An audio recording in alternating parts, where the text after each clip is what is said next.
we're not all going to like the same things. You know, we get married and we hope that there's and look for a lot of similarities, but it doesn't mean we're going to love everything our spouse does, and vice versa, right? They're going to look at things we do and think, why would you spend your time? And we're going to look back at them and think, why would you spend your time doing that?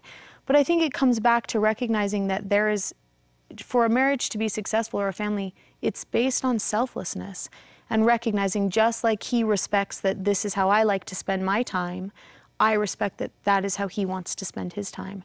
And so we work with that and say, well, hopefully he understands the joy I receive. You know, I see that you are, you know, there's joy for you in watching that or doing that also. Well, and you don't have to necessarily participate in it, but you could be there at the finish line. You know, and there's great research that supports that. There's great research that looks at couples, married couples, that like very different things. And usually that could hurt a marriage, but we found that even engaging in those individual activities, such as a runner, which is what the research is based on, if I love to run and my husband doesn't, as long as he supports me, it's not going to hurt our marriage in ways like you mentioned, coming to the races and waiting at the finish line, buying the new running shoes for Christmas that I've had my eye on because I love the hobby of running. And so as long as there's support, your marriage will stay strong. It can stay strong. Mm-hmm. It's just when you stop supporting one another in those ventures that then you start to run into trouble.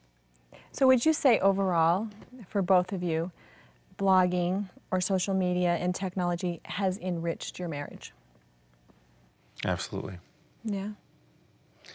And it's still, I'm just reminded as we're sitting here speaking, it's still, it's not like we've arrived at our solution. It's still something that we think about every day. And sometimes I have to remind Courtney to put her phone down at dinner. And sometimes she reminds me. It used to be always me, you know.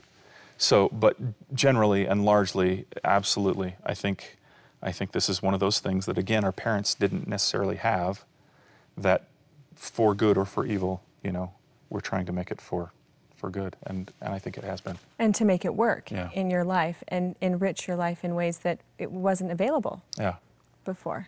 And it's been the greatest blessing, you know. We try very hard every day to pray and be receptive to inspiration and revelation and in the way that we know that we should be, and this is where we are. This is what we're doing, and we feel that in a way that sometimes feels odd to say. I know that people feel odd saying that being a blogger is a calling, or using Twitter or, you know, whatever it may be for good is an honorable, is a worthwhile, a worthy thing.